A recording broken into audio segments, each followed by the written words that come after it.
ఒక దేశం యొక్క ఆర్థికాభివృద్ధిని సూచించేదే జీడిపి. మనం రెగ్యులర్గా న్యూస్లోనూ పేపర్లలోనూ జీడిపి ఈ ఇయర్లో ఇంత ఉంది, నెక్స్ట్ ఇయర్ ఇంత ఉండబోతుంది, లేదా తగ్గుతుంది, పెరుగుతుంది అని జీడిపిని గురించి వింటూ ఉంటాము. అసలు ఈ జీడిపి అంటే ఏంటి? ఎందుకు దీనికి ఇంత ఇంపార్టెన్స్ ఉంది? ఇది ఒక కంట్రీ యొక్క ఎకనామిక్ గ్రోత్కు ఉన్న ముఖ్య ఇండెక్స్. దీని ద్వారా కంట్రీ ఎకానమీ ఎలా ఉందో చెప్పవచ్చును. అసలు జీడిపి అంటే ఏంటి? జీడిపి అంటే గ్రాస్ డొమెస్టిక్ ప్రోడక్ట్. అంటే ఒక దేశ సరిహద్దులో ఒక సంవత్సర కాలంలో ఎన్ని గూడ్స్ అండ్ సర్వీసెస్ ప్రొడ్యూస్ అవుతాయో వాటి యొక్క మొత్తం విలువను రూపాయి విలువలో చెప్తే అదే జీడిపి. మనం కొనే groceries, mobiles, clothes, luxury items, vehicles మొదలైనవన్నీ కూడా ఈ జీడిపి కిందికి వస్తాయి.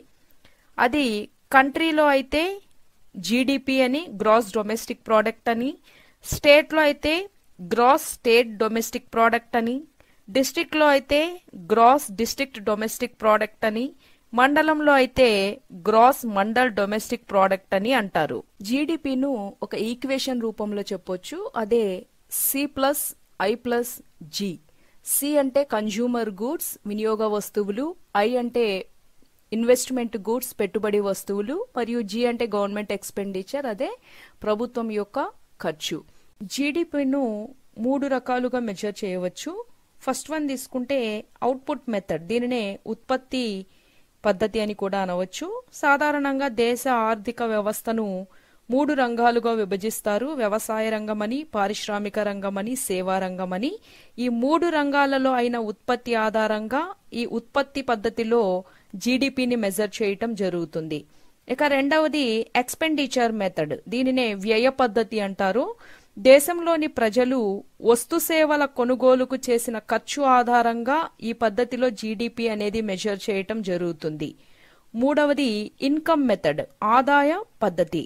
దేశంలో వస్తు సేవల ఉత్పత్తిలో ఉత్పత్తి కారకాలు పాల్గొన్నందుకు గాను ఆ ఉత్పత్తి కారకాలకు లభించిన ఆదాయం ఆధారంగా ఈ పద్ధతిలో జీడిపిని మెజర్ చేస్తారు. సాధారణంగా అర్థశాస్త్రంలో లేదా ఎకనామిక్స్ లో 4 ఉత్పత్తి కారకాలు ఉన్నాయి.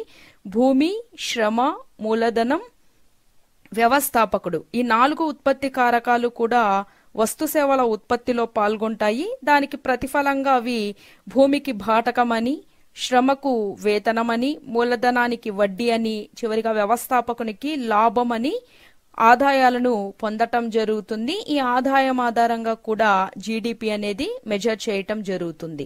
జీడిపిను ప్రస్తుత సంవత్సరపు ధరలతోనూ లేదా ఆధార సంవత్సరపు ధరలతోనూ కొలవటం జరుగుతుంది.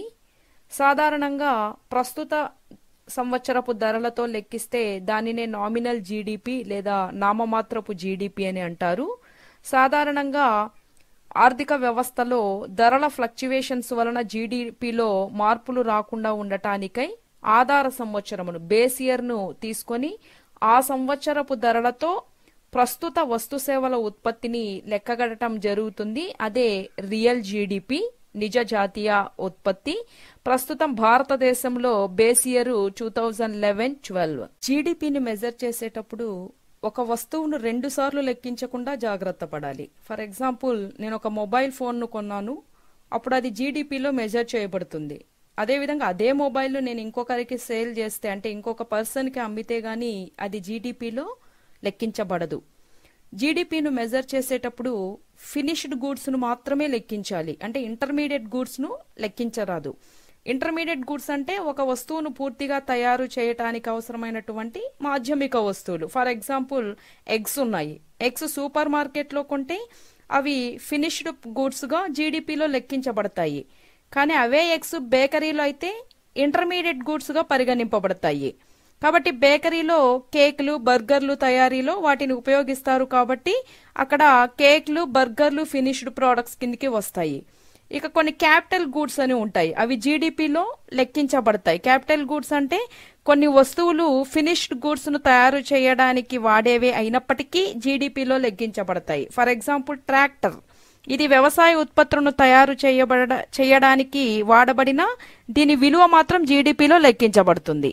జీడిపి గ్రోత్ రేటును ఒక సంవత్సరంలో 4 క్వార్టర్స్ లో లెక్కించి వరుసగా 2 క్వార్టర్స్ లో గాని గ్రోత్ రేట్ నెగటివ్ గా వస్తే జీడిపి తగ్గిందని, వరుసగా 2 క్వార్టర్స్ లో గాని గ్రోత్ రేట్ పాజిటివ్ గా వస్తే జీడిపి పెరిగిందని చెప్తారు. ప్రభుత్వము ఏదైనా ముఖ్య నిర్ణయాలు తీసుకోవాలన్నా, ఇన్వెస్టర్స్ పెట్టుబడి పెట్టాలన్నా, బిజినెస్ పీపుల్ తమ యొక్క బిజినెస్ ను ఎక్స్పాండ్ చేయాలన్నా కూడా ఈ జీడిపిను బట్టే నిర్ణయించటం అనేది జరుగుతుంది. సాధారణంగా ఒక ఎకానమీలో జీడిపి గాని తగ్గితే అక్కడ ఇన్వెస్ట్మెంట్ తగ్గి ఎంప్లాయ్మెంట్ తగ్గడానికి, ఇన్కమ్ తగ్గడానికి, ఆ విధంగా ఆర్థిక వ్యవస్థ తిరోగమనం వైపు పయనించటానికి ఈ జీడిపి అనేది కారణమవుతుంది. కాబట్టి జీడిపిని ఆర్థికాభివృద్ధికి ఒక ముఖ్య సూచిక చెప్పవచ్చును.